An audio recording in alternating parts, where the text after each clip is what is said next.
যে শিক্ষকের হাত ধরেই অর্জিত হয়েছে হাজার শিক্ষার্থীর স্বপ্ন, তৈরি হয়েছে আদর্শের একটি স্তম্ভ, আজ সেই শিক্ষকের হাতেই বা কেনই হাত করা? যেখানেই দুর্নীতির নিপাক হয় সেখানেই কি দুর্নীতির জন্ম? আর কেনই বা বাতিল হলো এই শিক্ষকের এমপিও? হ্যাঁ প্রিয় দর্শক, এই প্রশ্নের উত্তরে আলিয়া টিভি থেকে রিপোর্ট করছি আমি মাহবুবুর রহমান হাসান। বলছি, সুনামগঞ্জ জেলা জগন্নাথপুর উপজেলাধীন ঐতিহ্যবাহী হলিয়ারপাড়া জামিয়া কাদরিয়া সুন্নিয়া ফাজিল মাদ্রাসার অধ্যক্ষ জনাব মঈনুল ইসলাম পারভেজ সাহেবের কথা। শুরুতেই দেখে নিব অনলাইন গণমাধ্যমগুলো কি বলছে। শিক্ষাবার্তা.com একটি প্রতিবেদনে বলে, নিজের করা মামলায় অর্থ আত্মসাৎকারী প্রমাণিত হলেন অধ্যক্ষ মঈনুল। 2023 সালের 5 জানুয়ারি অর্থ আত্মসাতের বিষয়টি সম্পূর্ণ মিথ্যা ও বানোয়াট কাল্পনিক গল্প ঘটনা তৈরি করে তাহা পত্রপত্রিকা ও সামাজিক যোগাযোগ মাধ্যমে প্রচার করা হয়। অর্থ অনুদানদাতা ও খারিজ হওয়া মামলার বিবাদী ছিলেন মোহাম্মদ নূর মিয়া। অর্থ আত্মসাৎ ছাড়াও আরও যেসব অভিযোগ রয়েছে, মঈনুল ইসলাম পারভেজের বিরুদ্ধে অর্থ আত্মসাতের মামলায় 16 দিনের কারাবরণ করেন অধ্যক্ষ মঈনুল। একই সাথে 2 পদে চাকরিরত ছিলেন। কাবিননামায় বয়স জালিয়াতি করে বাল্যবিবাহও দিয়ে থাকেন তিনি। জালিয়াতির মাধ্যমে 17 বছর ধরে এই অধ্যক্ষ। তাছাড়া ভুয়া আবেদন ও স্বাক্ষর ব্যবহার করে গভর্নিং বডির বিদ্যুৎসায়ী সদস্য ধার করা শিক্ষার্থী দিয়েও চালাচ্ছিলেন এই মাদ্রাসাটি। যুক্তরাজ্যে বসবাস করা শিক্ষককেও স্বপদে বহাল রাখেন অধ্যক্ষ মঈনুল। তাছাড়া এরকম করে আরও 12টি প্রতিবেদন করে শিক্ষাবার্তা.com। ফিরে আসলাম অনলাইন গণমাধ্যম থেকে। কতটুকু সত্য প্রমাণিত হলে মাননীয় আদালত প্রতিষ্ঠানের অধ্যক্ষকে কারাদণ্ড দিয়ে থাকেন? নিজের করা মামলায় কতটুকু মিথ্যা প্রমাণিত হলে নিজেই আত্মসাৎকারী হিসেবে ফেসে যাওয়া যায় মাননীয় আদালতের কাছে? আর কেনই বা অস্থায়ীভাবে মাদ্রাসা শিক্ষা অধিদপ্তর কর্তৃক বাতিল হলো এই অধ্যক্ষের এমপিও? এবার জেনে আসা যাক এলাকাবাসীর মন্তব্য। আমার বাড়ি মাদ্রাসার পাশেই, কারণ এই প্রিন্সিপালের উপরে এলাকার মানুষ, বিশেষ করে আমাদের এই প্রতিষ্ঠান, ঐতিহ্যবাহী প্রতিষ্ঠান হলিয়ারপাড়া জামিয়া কাদরিয়া সুন্নিয়া ডিগ্রি মাদ্রাসা, কিন্তু আগের যে ঐতিহ্য বর্তমানে দিন দিন খালি অবনতি হইতেছে। এর কারণ, বিশেষ করে এর কারণ হয়েছে গিয়া গ্রাম্য ভিলেজ পলিটিক্সের গ্রুপিংয়ের মধ্যে উনি মাথা ঢুকাইছে।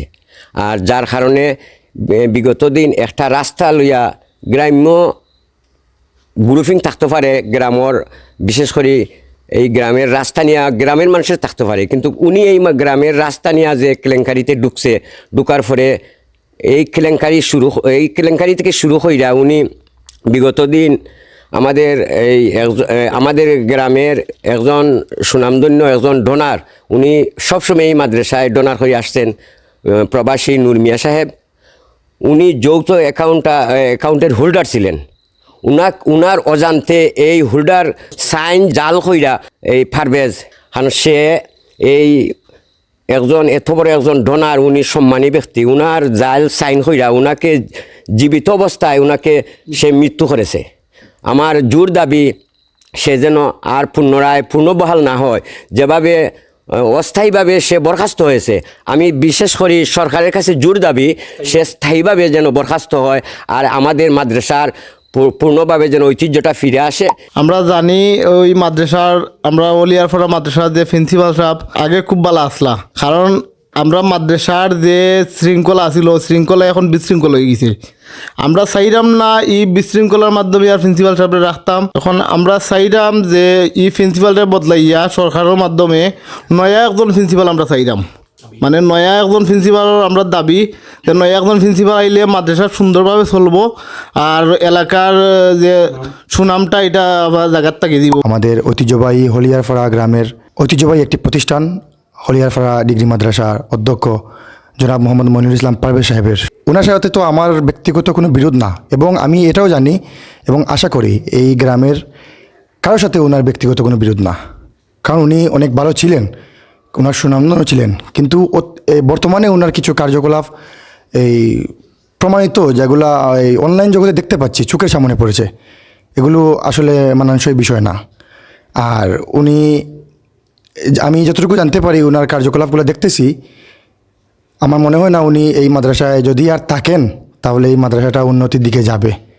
সেই হিসাবে আমি সরকারের কাছে এতটুকু আবেদন রাখতে পারি যে যদি সম্ভবের ভিতরে পড়ে তাহলে ওনার সম্মান বজায় রাখতে গিয়ে ওনার সম্মান সহিতে ওনাকে এই মাদ্রাসা থেকে একটু সরিয়ে দিয়ে এই মাদ্রাসায় নতুন একজন অধ্যক্ষ নিয়োগ দিলে আশাবাদী এই মাদ্রাসাটা আরও উন্নতির দিকে যাবে এবং এই হলিয়ারপাড়া গ্রামের সুনামটা অব্যাহত থাকবে। শুনে আসলাম এলাকাবাসীর মন্তব্যগুলো। শিক্ষক যদি হয় একটি প্রতিষ্ঠানের আদর্শ, তাহলে এলাকাবাসী হয় সেই প্রতিষ্ঠানের চরিত্র। সুতরাং এলাকাবাসীর চাওয়া উক্ত প্রতিষ্ঠান ও এলাকার সুনাম অক্ষুণ্ণ রাখতে এই অধ্যক্ষকে অপসারণ করে নতুন একজন অধ্যক্ষ নিয়োগ করা হোক। আলিয়া টিভি থেকে এই পর্যন্তই। দেখা হবে পরবর্তী কোনো ভিডিওতে।